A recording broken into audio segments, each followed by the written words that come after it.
Good morning, everyone, and thank you for joining Petra and myself. For those who don't know, I'm Patricia Faber, and I do a podcast show to help people maximise property values. It's called Maximising Property Values, and it's on all the popular platforms: Apple, Spotify, YouTube, Audible, etc. That, however, usually is a monologue that I do once a month on the first of the month. When it's not a monologue and it becomes a dialogue, is when a wonderful guest agrees to join me. And my guest today is Petra Foster. Let's get to know Petra a little bit more today. So, who is Petra? Usually, I go and research about my guests and then I write it all down and I read it out. But I think I know Petra enough to not have to do that. So, Petra, to me, and this is not about business or the podcast or anything, Petra is a lovely, wonderful person who is very generous with the things that she does. And I met Petra about 2 weeks ago, and we were talking about this, and I said, Petra, this is how I see you. She goes, really? And I went, yes. I said, because you want everyone to succeed. Now, if you are fortunate to kind of like be in Petra's circle, Petra will look out for you. Petra will ask you why you're not doing this or doing that in order to succeed. She will share her experience with you. And that is why I just absolutely love this lady. She is, and she's so resilient as well. And, people who know me and people who've been listening to my podcasts will know that I say this from the heart. And I'm not one to flatter to deceive. I do not do that. And I don't say these things often, but from I got to know Petra first actually on Clubhouse, and we've met a few times, since then. But each time I've met Petra, she's always been concerned about other people's well doing, their well-being, and that is why I will always hold her in very, very high esteem. So, Petra, welcome to Maximising Property Values. Uh, Oh, the- Patricia, thank you so. I'm just sitting here smiling, Thank you so much for saying that. Honestly, that means a lot to me. no, honestly, but it really is the truth, and it's what I've experienced as a person. It's not what other people have told me. It's what I have experienced from you, dealing with you, doing things with you. So no, all truth. So before we go into your activities, Petra, let us get to know you a little bit better. Now, with my guests, I don't tell them what questions I'm going to ask them. So this is going to kind of like blindside you a bit, but it will also show the kind of person that you are. And Hmm. I just absolutely love it because then I laugh. I mute myself and I laugh. I'm wicked like that. Anyway, so look, I've got 3 questions for you. I'll read all 3 of them out and then I'll go back to number 1, repeat it, and let you give your answer. Then I'll read number 2, let you give your answer. Then I'll read number 3 again and let you give your answer. So all 3 of them in one go. 1, what do you admire most in people and who do you admire most? Number 2, what do you detest the most in people and why? Number 3, if you had the chance for a do over, what incident struck time in your life in the past would you change and how? So let's go back to number 1. What do you admire most in people and who do you admire the most? Oh my God. Okay, what do I admire the most in people? Um, I think I'm gonna think about my close friends in terms of what they have and what I admire about them, and it's their ability to unconditionally love other people. It's their ability to be so non-judgmental, and always, and the way that they are very, and I'm thinking about my friend Emma actually as I'm speaking. Emma is one of my good friends that I've known since college. We reconnected about 4 years ago on Facebook. But I really admire her. I admire just the way that she's so non-judgmental, the way that she loves, and the way that she's really got an ability to cut through what other people see or an exterior that people may be putting on for themselves and really cut to the heart of a person. So that's what I would say I admire about her the most. Wow, that is amazing. And there you've answered both of the questions in that who do you admire the most? Emma. Hmm. And amazing. Emma Pinnock. Emma Pinnock. She's on Instagram. Okay, we'll tag her in on this. And unconditionally love others. Do you know what? We all need at least one person who can offer us that.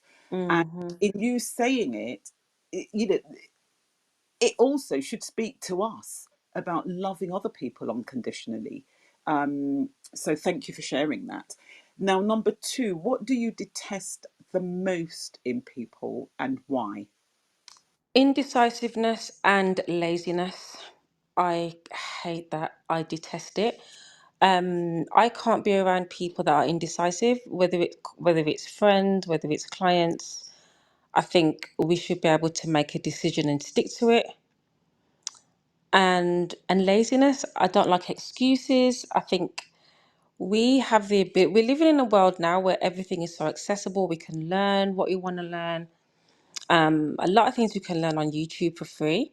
So I just don't think there's any excuse to say that you don't know how to do something. There's no excuse. We can all learn, and that's it. So indecision and laziness, I can't stand. Oh, thank you, Petra. Thank you. Number three, if you had the chance for a do over, what incident stroke time in your life in the past would you change and how? What would I change in the past? I've had many challenges, many challenges. I was in I was in £33,000 of debt in 2015. I was very bad with managing money, like dreadful, to the point where when I would save, I would transfer money to my mom's account for her to save for me because I just couldn't save, and money would just always slip through my fingers. Something would just always happen. So I'm thinking now, would I change that?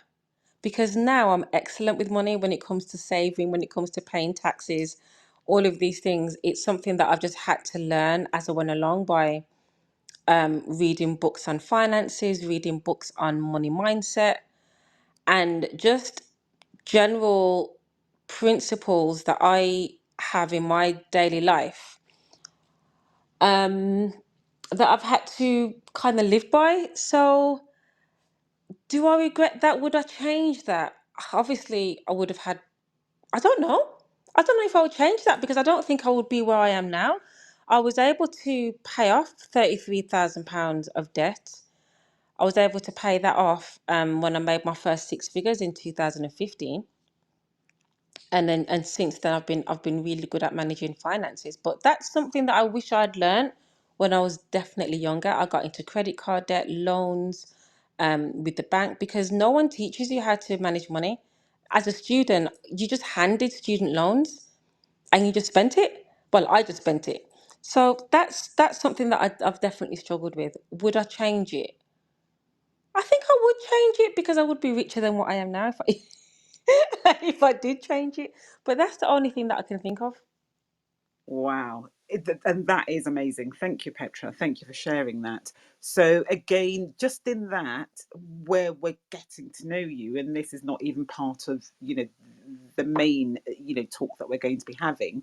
Um, what you're sharing with people is get yourself financially literate, because you Mm. can save a lot of money that way. So thank you very much. Right, so now I'm literally going to hand over to you, Petra. Tell us what you've been doing. Tell us what you do. Tell us how you do it. And tell us how you may be able to help people in their particular journeys. So I have been a business owner since 2013. So before that, I have a degree in criminal justice and policing. Um, and I used to manage a hostel for teenage parents. So I did that for 5 years. And then the job just became really difficult. It just became really difficult. I didn't really get much support from my managers or anything. So I went off sick for a few months. And during that time, I volunteered at my church. And then I also decided that I needed to start my own business. So I started my first business, which was t shirt printing at the time. And when I was working before, I was taking home £1,100 a month that I was taking home. But with this new t-shirt printing business, I started making £3,000 a month. And I did that with no knowledge. I went on YouTube and thought, wow, how to start a t-shirt printing business. So that was my first business. Then I went into consultancy. So basically teaching people how to become a personal brand, how to use social media to attract clients and customers. Because with my t-shirt printing, I was getting customers from Facebook and Twitter. Then I made my first six figures in 2015 and paid off all the debt that I mentioned.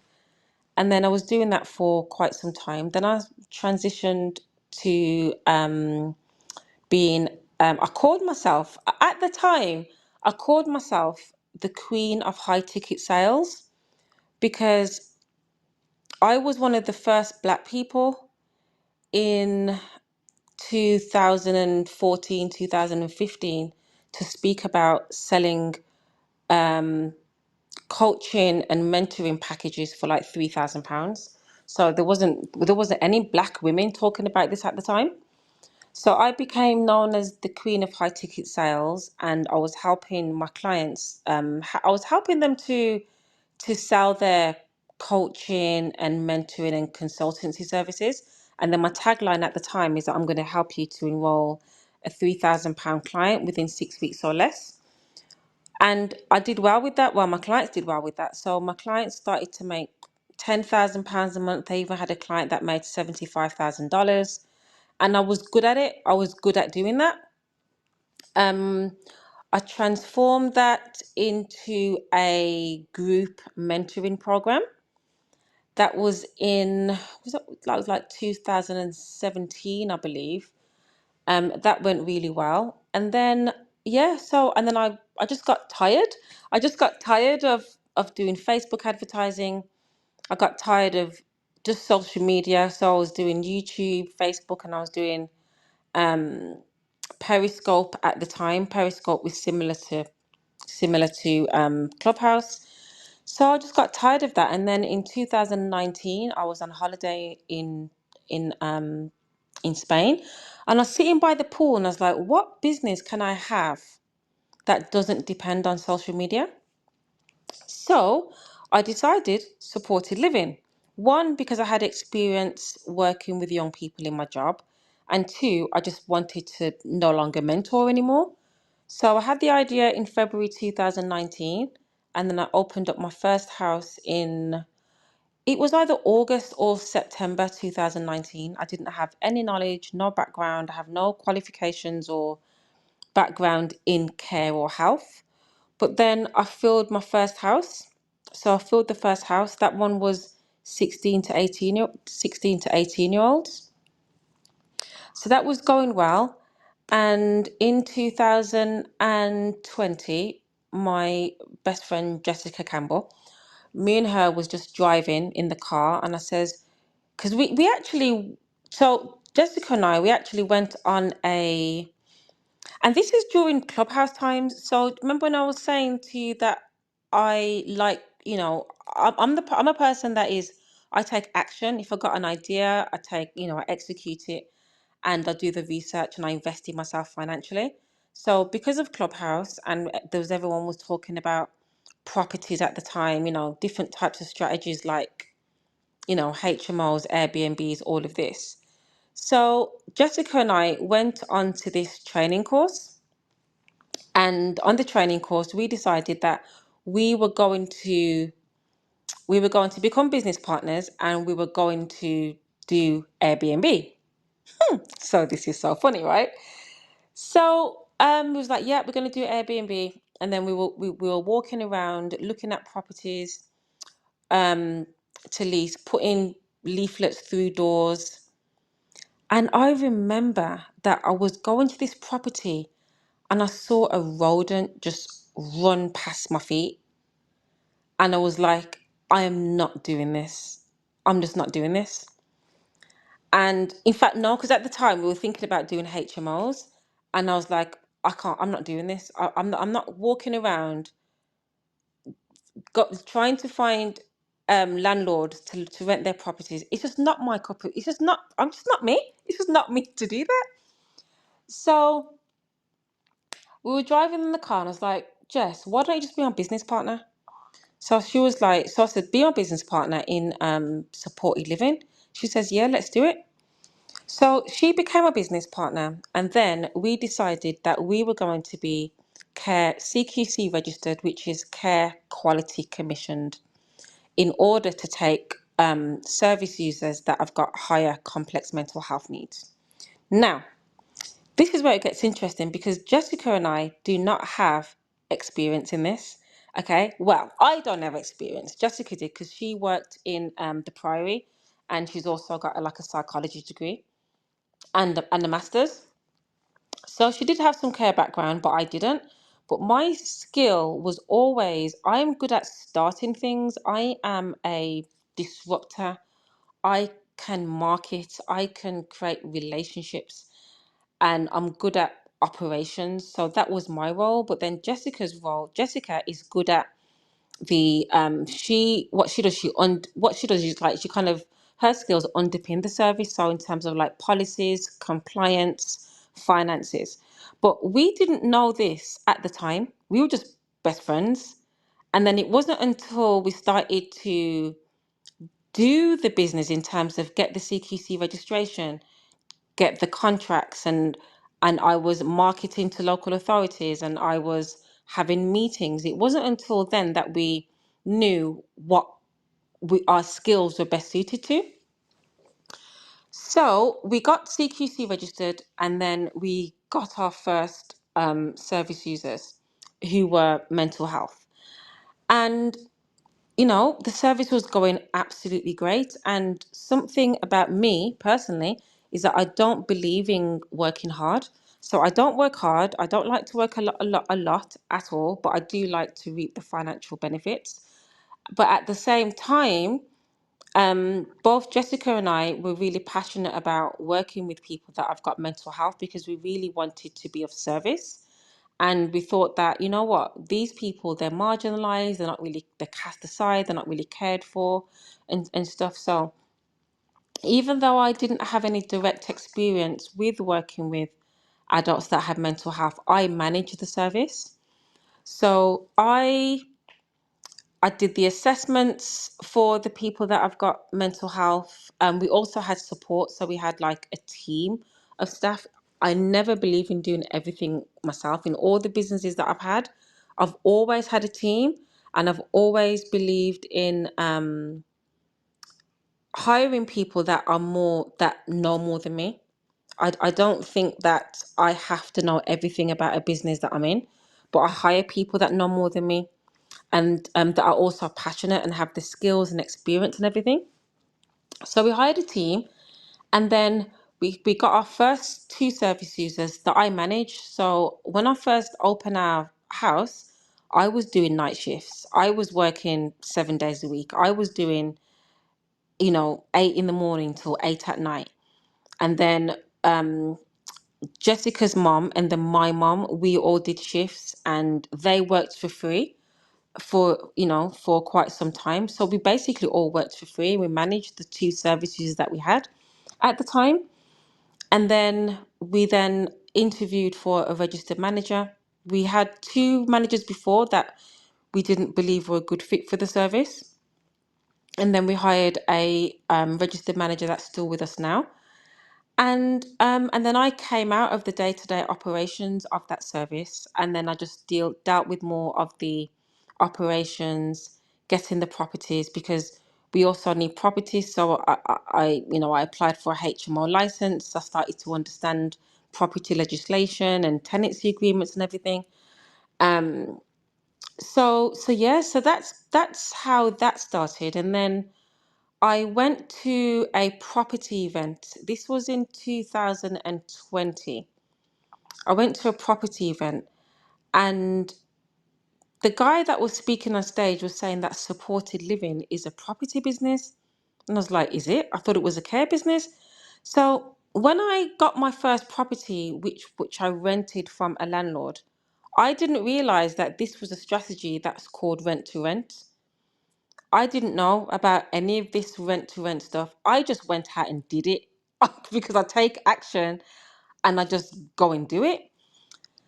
And I'm listening to this guy on stage. He's like, "Oh my gosh, yeah, rent to rent is a property strategy. Supported living is a property strategy." And I stood up and I was like, "Hang on, I've got a supported living service. I rent my property. I've got service users. I'm getting paid rent, and I'm also getting paid by the local authority. So I'm being paid twice." And then, oh my gosh, so everyone swarmed to me asking, "Petra, how did you do this? Can you teach me how to do it?" And I'm like, wow, is this like really a thing that people want to learn? So I became a consultant because that's what you do. I became a consultant, and I got my first supported living clients from that event. One of them, I actually interviewed him on my YouTube. His name is Adrian. And when I interviewed him early 2024, he actually makes £155,000 revenue right now. So probably more now, actually, because when I spoke to him, he was opening in children's homes. But that video is on YouTube that you can just watch. But yeah, he was one of my first clients in 2020, and he's doing fantastically well now. Um, so then I started mentoring people on how to start a supported living business, how to become CQC registered and everything. One of my other clients that actually came from Clubhouse, her name's Tando, and she's also doing really well. She's got 3 houses now. I also interviewed her on YouTube about 2 years ago. And I'm going to interview her again just to see how she's getting on now. But yeah, so the mentoring grew. It grew so much where I thought I need to change the business model.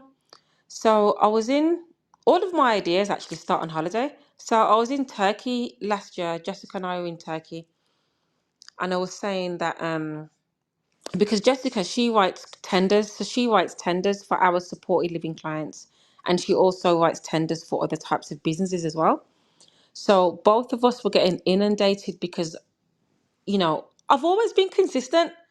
And this is what one of my pet peeves as well. Like when business owners say, "Oh, I can't get any clients," or, "I'm scared to do videos," or "I'm not making enough money." If you look at my social media, I've been posting on social media for 10 years. So I've earned my stripes now, and I've been consistently posting, and I share my personality. So I share exactly who I am, and you either love it or you like it. That's, you know what I mean? You've got two options.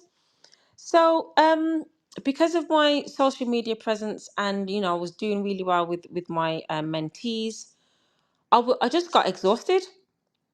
Jessica and I got exhausted, even though I did have help in the mentorship. I never do everything myself, but we just got really tired. So in Turkey 2023, I was like, you know what, let's create a franchise.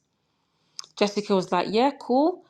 And then came back to the UK. I literally sent out WhatsApp messages to all of my contacts and I said, do you know a franchise solicitor? This is literally how my franchise began.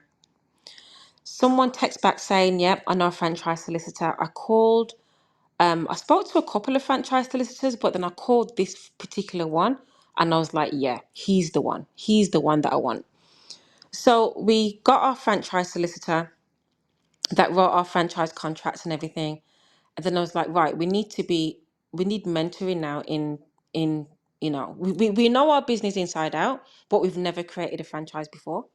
Okay. And as I said, I believe in investing in myself and I believe in paying for services and consultancy. So we got our franchise consultant who created all of our franchise documents and basically taught us how franchising actually works. And this is amazing because this literally happened. The idea was in October. We got all of our franchise documentation done, all of our behind the scenes stuff done with the franchise. And I got my first franchisee in January in 2024. So, what this is, it's basically my company is called Prosperity Housing Group. Okay, so right now, I no longer mentor, I no longer offer consultancy. So I'm now a franchisor. So I franchise my supported living company. So you buy our franchise license and then you trade as Prosperity Housing Group, but we teach you the fundamentals of the business side of having a supported living as well as the care side of the supported living as well. So we teach you that. So we've got our first franchisee in January, and as of now, I forget the date, but now we're in the end of June. The end of June, we now have 8 franchisees, and we've got a franchise support team.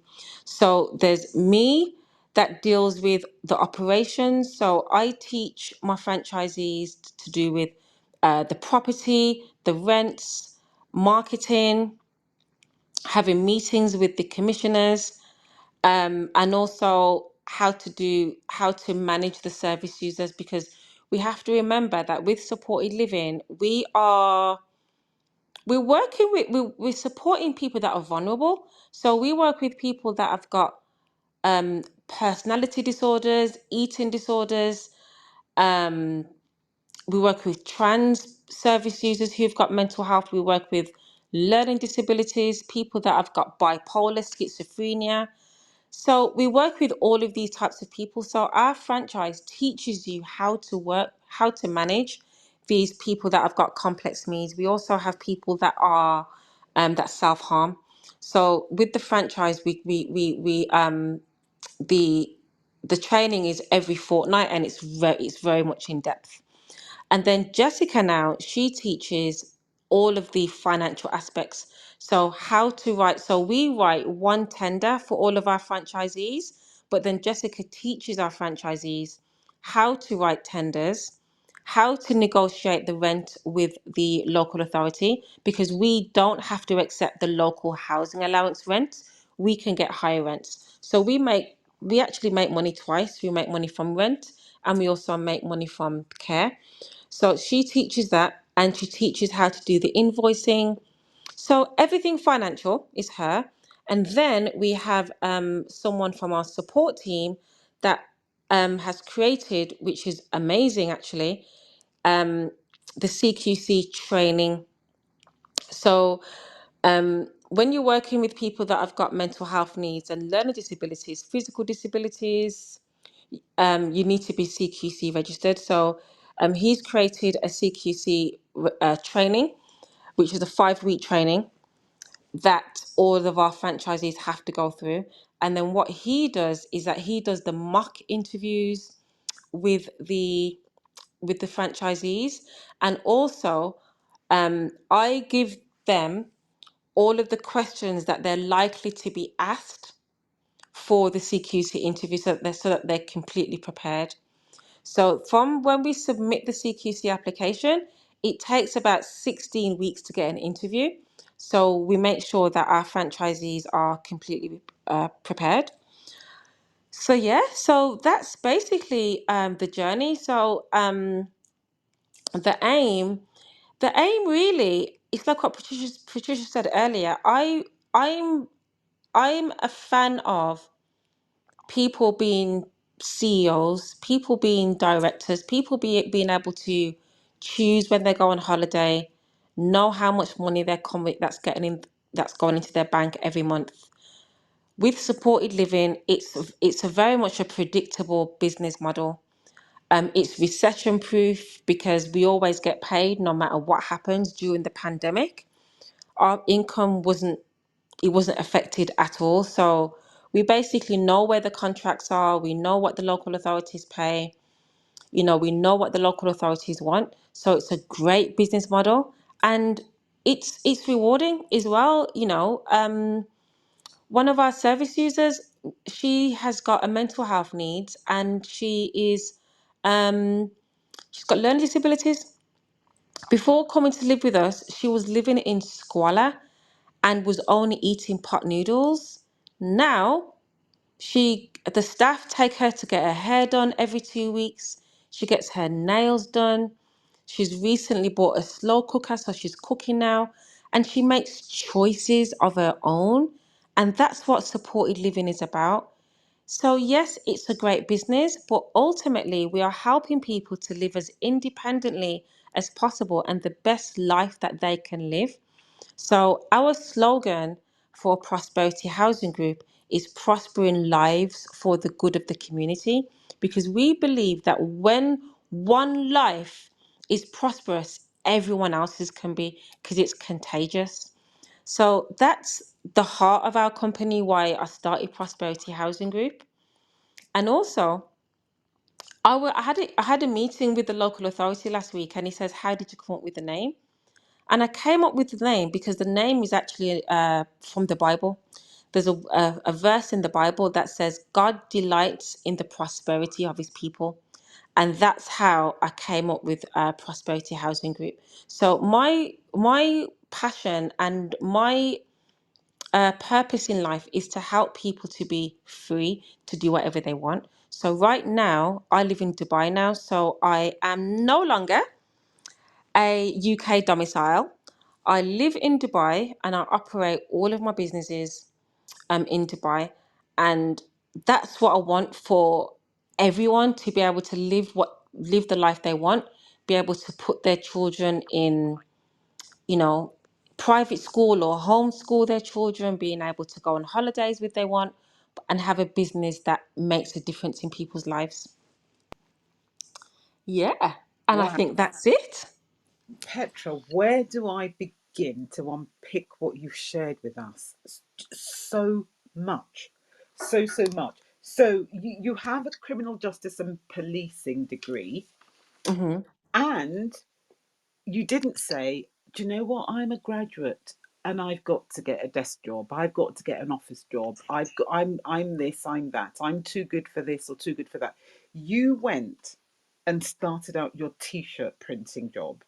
Now, do you know, look, I I even in my own family, I have people and I see some other people. So I don't mean my immediate family, I mean my extended family, where they'll say, "Oh no, I'm too good for this. I'm not going to do it." And I can't understand it, because we do what we need to do when we need to do it, and then when we're a bit older, we can choose what we want to do. We can do the things that we really enjoy doing.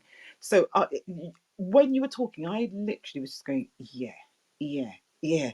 So, and then you went from there to consultancy, and you became the queen of high ticket sales.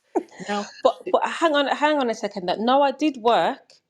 So after university, my goal, and this is wild, but my dream and goal was to get a job for £25,000. That was my dream and goal. So I know. So after university, I did have several jobs. I've had a lot of jobs, and I got fired from every single job that I had, except for my when I was the manager for supported living. I just left that job, and I left that job and started my t-shirt printing business. Wow.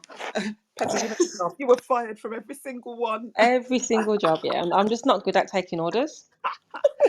Oh my word. Right. Okay. But you see, the point that I'm making though is that when you started the t-shirt business, you were a graduate. And some people might think, okay, fine, it's good to start your own business, but I know what you had to do in order to make those 3K a month sales. Do you want to share some of that with us? Say that again, sorry. So, when you started the t-shirt business, I said I know some of the things that you had to do in order to get that £3,000 a month.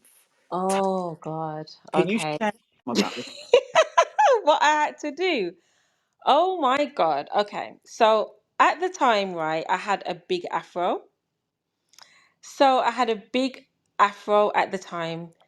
And what I would do is I would wear my hoodie. Now, at the time, the company was called Perfect Print Shirts.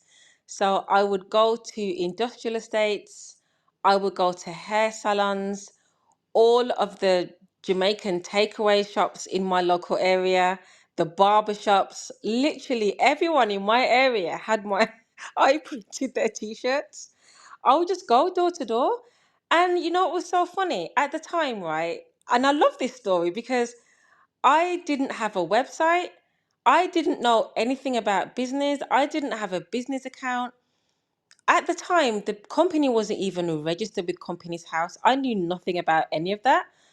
And I would walk in. I didn't even have like a business phone number. I didn't have business cards. I'd write my name and phone number on a piece of paper and give it to people. And I would say, look, I can print you t-shirts. I'll tell them how much it costs. And at the time, I was charging £12 a t-shirt. £12, that's expensive because online you can get them for like £5.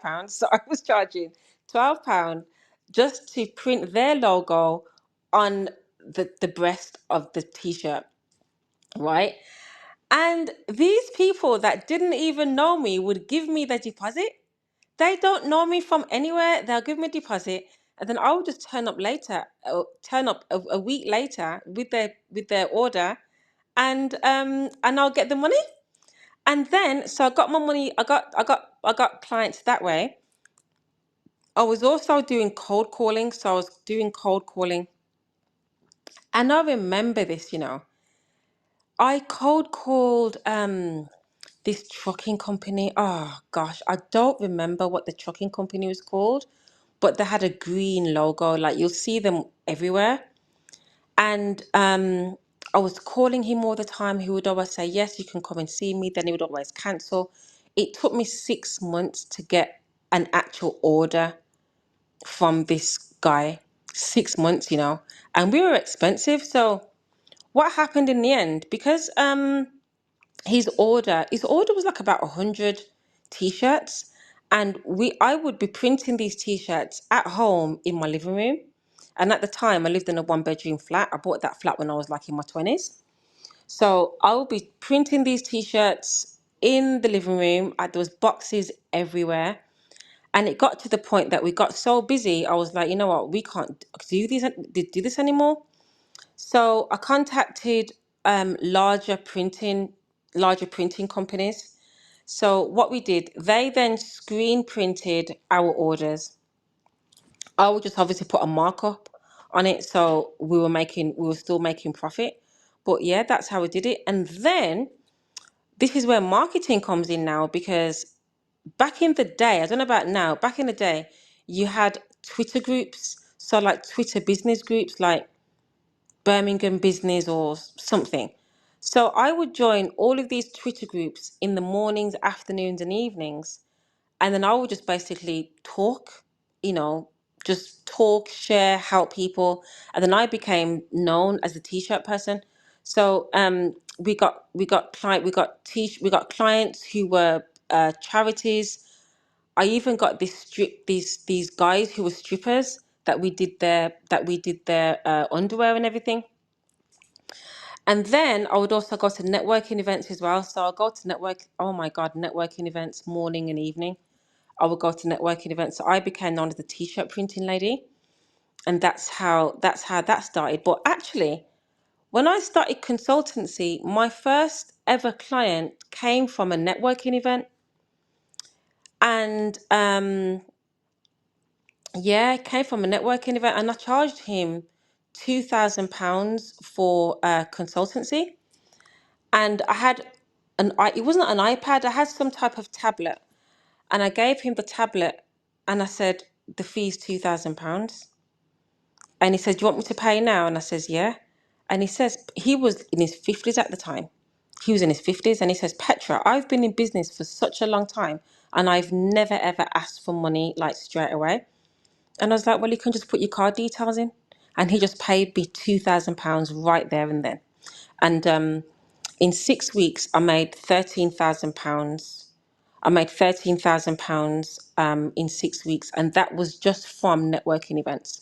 So this is why I say that laziness and inaction and indecisiveness is a massive pet peeve for me. Because if you're a business owner, there's business everywhere. There's people that actually want to pay you for your services, and they will pay you. You just have to know how to ask for the money. So, Petra, can you give us one or two tips as to how you think people should ask for money? Because lots Okay. of people, and I'll put my hand up, I'm not good at marketing at all. But then people who are some of my podcast listeners are actually quite young, and I hmm think, whatever you might be able to share will help them with their journeys and help people like me as well. So please do share. Okay, so the first thing you have to think about is how much money do you need to live on a month? So get out a spreadsheet, write down all of your bills, all of your direct debits, your mortgage, rent, everything, all of your debts, and calculate it and see how much money you pay out every month. So if you're now, I'm talking about if you're a consultant now or you offer mentoring. Okay, so if all of your bills are £5,000 a month, you need to make, and then also you got to think about leisure and stuff. So if your bills are £5,000, you need to make at least 10,000 a month, because you need 5,000 for your bills and 5,000 to live on. All you literally need to do is create a service and charge £5,000 or £10,000, and then that's how you pay your bills. Is that two tips or one? Well, Okay, so okay, sorry, carry on. yeah, so decide how much money you need to make and then charge accordingly. So 5 or 10,000. The third thing I would say is believe that you get results. If you don't believe that you can get these people results, the people aren't going to pay you. They're not going to pay you at all. So I think those are the three tips. Amazing. There we are. I've Thank you. actually got one of my supported living clients, Remy, is in the chat. Remy said, Petra does what she says on the tin. I'm one of her mentees and she has supported me with starting my supported living business. Wow. Wow, wow. And that is, and I didn't ask Remy to come and say that about you, and you didn't either. So this is from the heart. So Yeah. what a better test, you could not get a better testimony than that. So now, What are you wherever going to ask me now? What are you going to ask wherever me? wherever there's success, hmm there will always be haters. How do you deal with those? You know something? I'm glad you've asked me that, because I was watching a podcast this morning and the podcast was talking about not to share your success, keep your success to yourself, don't share it on social media, don't share it with your friends because people are jealous and you get haters. I don't know if I have haters, Patricia. I don't know if I have jealous people because I just don't see it. My role is to help people to be rich. Ultimately, my goal in life is to help people to become millionaires because money gives you choice and then they can do whatever they want to do with their family. That's my goal. So I'm speaking to people online who want that, and I just focus on them. And then in terms of my friends, I have great friends. Like we all support each other. We're all business owners. We can talk about anything. We can talk about, gosh, business, life. Um, if things aren't going well, if I'm struggling with anything, I've got people that I can speak to. I don't believe in having a problem and just keeping it to myself. If I know that I'm not feeling too good, whether it's in my mindset or something, I can literally call Emma, Jessica, Charnel. I can call these women and they will help me no matter where they are in the world. Hmm, So I don't know if I have haters or not, to be honest. great stuff. Now, tell us a little bit more. We're winding up to the end of the recording, but can you tell us a little bit more about why you've moved to Dubai and how your life now is? Okay, so Louise asked in the chat, will you open franchises in Dubai? So the answer is no. Okay, so I'm not going to open franchises in Dubai. I'm not going to set up any business in Dubai. I may buy properties and that's it. I don't I don't want to do it in Dubai at all. I go to networking events in Dubai, right? And it's so interesting to go to these networking events because I go to these. Okay, so why did I move here? Several reasons. The first one is tax. Okay, you are penalised in the UK for being successful, for being financially successful. Um, was that my first reason though? I don't know. That is a reason. So what happened is that I came to Dubai on holiday for 3 months. So I came here in November for 3 months just to test out if I would like to live here. I decided that I wanted to live here. Um, so I went back to Birmingham. I sold my car. I rented out my house. I lived with my mom for about 6 weeks, which was just a wonderful experience.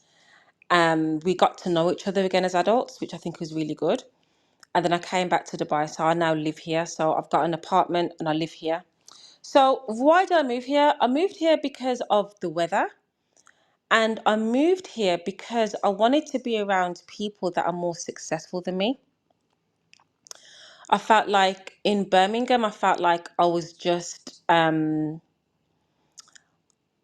I felt like I just wasn't. I just felt so isolated. I felt isolated. I felt like I was just in the same circles. I couldn't get out of the circles.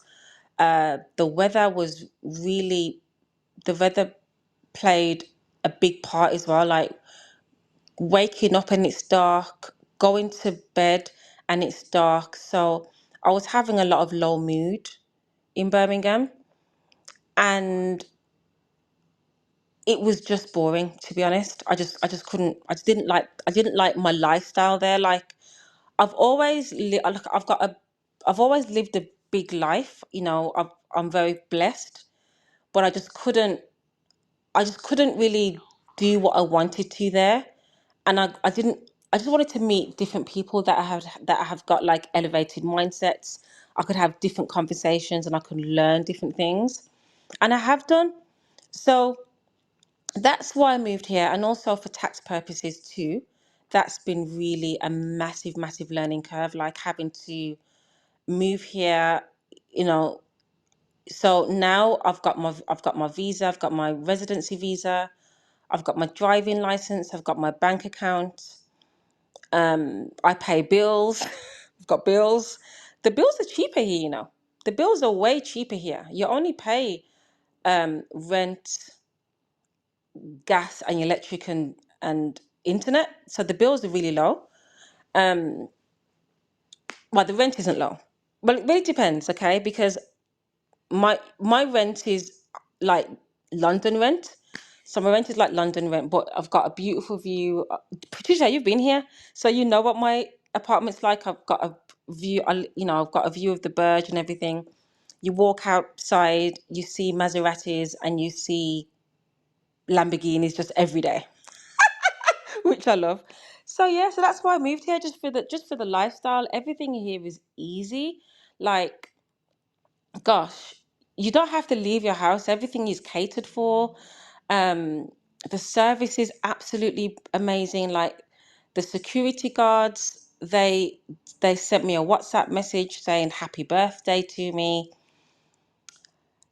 Gosh, everyone's just so complimentary. Women and men will say, "Gosh, you're so beautiful." Gosh, people are, yeah, I love it here, and I wouldn't come back to live back in the UK at all. No way. Oh wow. Dubai is lovely, and that you're forging like a new community for yourself. Do you know another thing about Petra that I didn't say about her is that, and but she said it about herself. She does not see negativity, and I think if you have that gift and you can literally just brush it off, sooner or later, just like Petra, you are going to be successful, and and happiness will surround you. And I just completely adore that about you, Petra. I you know I worry about so many things, and to meet somebody who just says, "Yeah, Patricia, I'm not bothered about it, I don't even see it," it's is actually inspiring. And Petra, it has been fascinating listening to you. I don't often listen back on my guest series recordings, but this is one that I definitely will, because so many things that you've said, so much to unpick, so much to learn from. But what I also love, and there is something that you've just said, is that you like to surround yourself by people who are doing better than you believe you're doing. Even when you employ people, you said, I like to employ passionate, skilled people who know more than me. That kind of mindset is fascinating. I'm fascinated by it. Um, and again, moving to Dubai so that you are with more successful people, so that you can learn more, and like you said, you've already started learning from them. I just really want to commend you. And people might listen to this and think, why is Patricia so complimentary, why is she saying all these lovely things about Petra? And the reason is because they're just absolutely true. And when you meet people who are real, who and they Petra will tell you what she thinks, and if you're offended by it, it just means that you're not prepared to listen to the truth. And when you meet people like that, I think it's a gift. And I appreciate people like you, Petra. So thank you so much. Thank you so much for doing this with me. Oh, thank you for having me. I've enjoyed it. And I like the fact that you didn't tell me what we were gonna talk about beforehand. So I like that. But thank you so much. Oh, thank you, Petra. And so the next time I come to Dubai, um, hopefully I'd have weaned myself, off my sweet tooth, and there will be no hard trips. Yeah, the food here is so good, but you can definitely. Oh, I didn't mention actually that I do have a guide. I've got a free guide which basically talks about supported living and what we do. And you just need to go to www.phgfranchise.co.uk and you can just download the guide and just read it. And it's a good read. And I wrote it. I wrote it all by myself. Oh, thank you, Petra. And if people need to contact you, how would you suggest that they do that?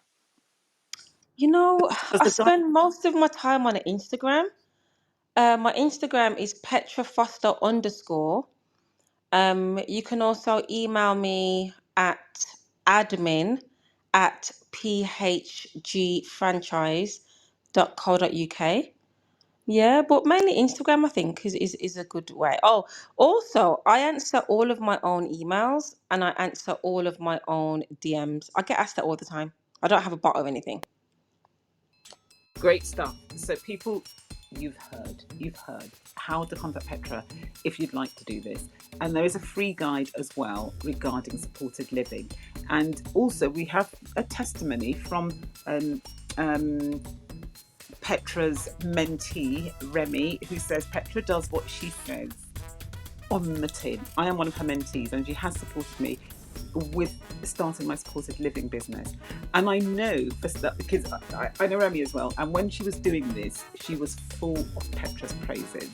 So, you know, here you have it, people. Thank you, Petra.